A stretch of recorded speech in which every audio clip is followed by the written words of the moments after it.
Okay, we're going to talk about now. I'm going to do an overview of the diencephalon. The first part's going to be the thalamus. The second video today is going to be on the hypothalamus.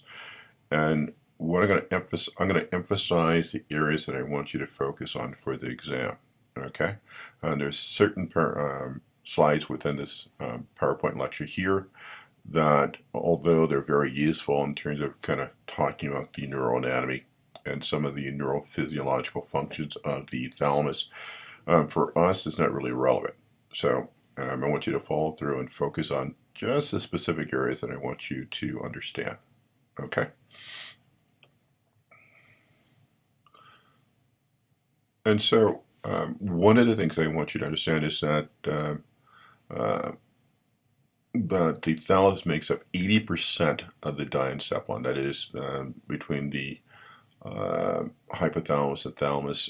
Other areas that are considered part of the diencephalon are the epithalamus, pineal gland, the subthalamus, which is part of the basal ganglia, in the hypothalamus. So I could conceivably ask a question: which of the following is not is not a member of the diencephalon?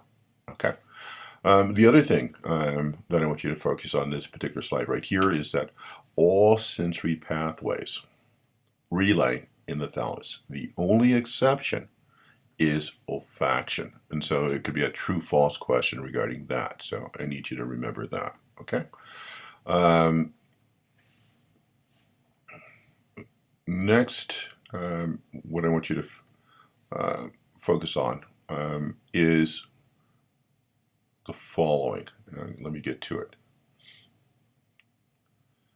Okay, and so the thalamus, in terms of if you wanted to know, what's the basic function of the thalamus, is it's a site where decisions are implemented about which information should reach the cerebral cortex.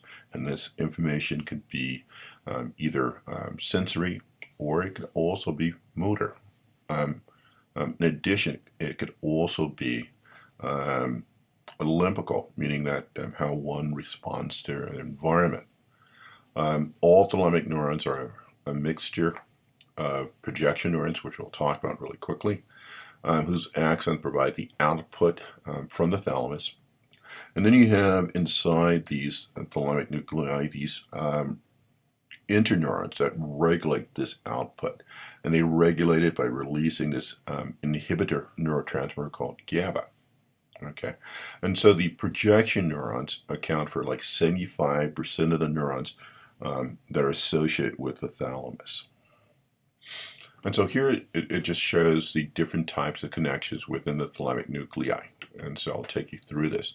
And so the green right here is your projection neuron. So what it's doing is it's going to be projecting from the thalamic nuclei to some aspect of the cerebral cortex, the somatosensory cortex, or if it's a thalamic neuron that's involved in terms of motor relay, it's going to go to the motor cortex.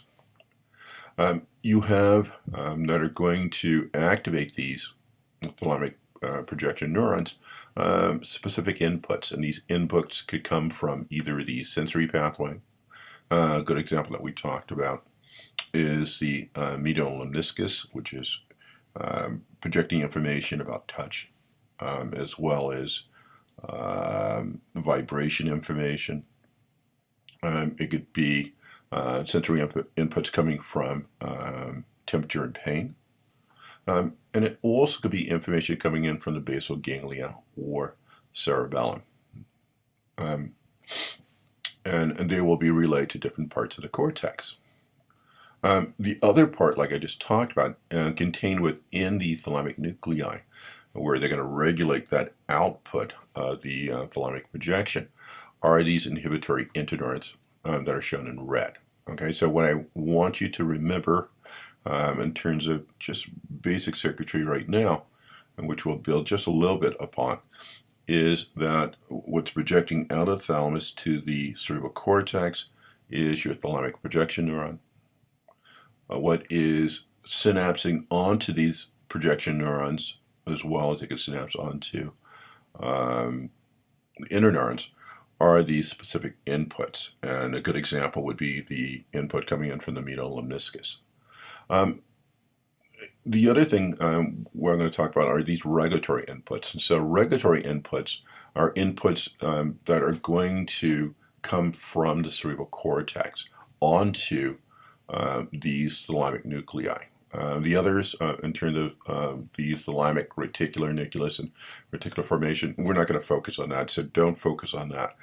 And what they're doing is that this is the way that the cortex is regulating what information is going to be transferred from the thalamus to the cerebral cortex. So this is a control by the cerebral cortex as to what information is going to be passed on to the somatosensory or motor cortex. Okay, so again, in terms of specific inputs, they convey information that a given thalamic nucleus may pass accurately to the cerebral cortex. The example that I gave was the medial lemniscus. Is a specific input to the ventral-posterior lateral thalamic nucleus. Another example is the optic tract containing visual information. It's going to be relayed to the primary visual cortex via the lateral geniculate nucleus. The lateral geniculate nucleus is a thalamic nucleus. Okay. Regulatory inputs. Again, what they're going to do is they're contribute to the decision from the form in which information leaves the thalamic nucleus. And a source of these regulatory inputs, most of them are coming from the cerebral cortex. And so that's all I really want you to focus on, that is that the source of these regulatory inputs are going to affect the output of the thalamus, and most of them are coming from the cerebral cortex. Now, you have distinct patterns of outputs and specific inputs allow these thalamic nuclei to be grouped into three different types of categories. The first are these relay nuclei. Okay, and these receive these well-defined bundles of specific inputs, and they're going to project from the thalamus to specific areas of the cerebral cortex. And what they're doing is their function is to deliver information from a particular system to the appropriate somatosensory cortex, for example, if this is going to be information that contains some kind of sensory information. And so, again, what we're saying here is we're getting this input right here, a specific input, and this, as an example, could be coming from the medial lemniscus. Okay, so this conveying somatosensory information about touch and proprioception. They're sensing onto these thalamic projection neurons, and then these thalamic projection neurons are projecting to the somatosensory cortex. Now, you have, again, these regulatory inputs in that area of the somatosensory cortex that's going to play a role in terms of regulating that type of information that's going to be projected from these thalamic neurons into somatosensory cortex. The other type are these association nuclei, and they're called that because they project to the association areas of the cerebral cortex. They receive their major specific inputs from the cerebral cortex and some cortical structures, excuse me. And so their function involves the distribution and gating of information between cerebral cortical areas. And lastly, the other is the midline nuclei.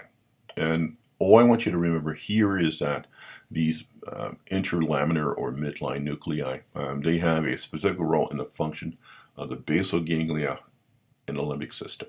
Okay? And that's all I really want you to know about that.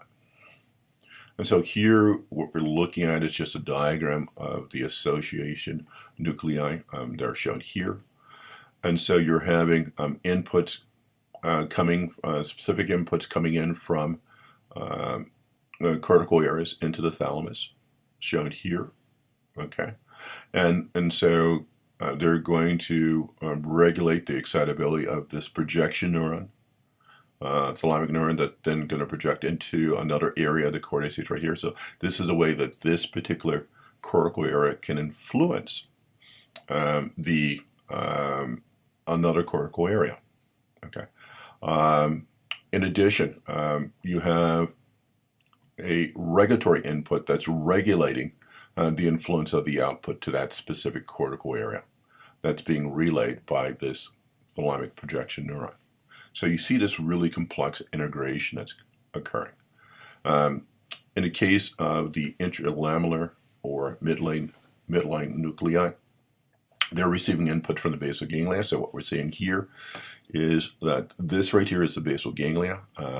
This would be the caudate nucleus right here. And over here, this would be the putamen, and this would be the globus pallidus. And so what they're doing is they're projecting. So you have this specific projection into the thalamic nucleus right here. And then coming from your projection neuron, they're going to project back to the putamen, shown here in a darker, kind of a darker tan area right here, as well as being relayed to parts of the somatosensory cortex. And then again, the somatosensory cortex is going to regulate that input coming from the thalamus. And it does so by sending this regulatory input to these thalamic neuron that's projecting to that particular cortical area. And so it's just regulating that information, either increasing or decreasing that, right? Either interacting with that inhibitory interneuron, okay? Okay. The last couple things I want you to remember is that with these relay nuclei, there are 3 types of information that's being relayed. And I want you to remember the nuclei that are involved with this. So in terms of sensory relay nuclei, there is the VPL, VPM, lateral geniculate, medial geniculate, okay? Just those. In terms of motor, there is the VL and VA, and they're relaying motor information, okay? And in terms of limbic, the only one I want you to remember is the anterior nucleus, okay?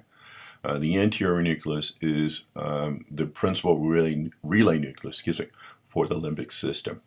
It's receiving inputs from limbical areas, and it's forming this limbical circuit. And so where the anterior nucleus is going to project is a part of the brain called the cingulate gyrus. That's not important. The only thing I want you to remember is that the anterior nucleus is involved in terms of relay for limbic system. The VLVA is for motor relay nuclei, and the VPL, VPM, lateral geniculate, and medial geniculate are sensory relay nuclei. Okay, and that's it. That's all I need you to know for the thalamus.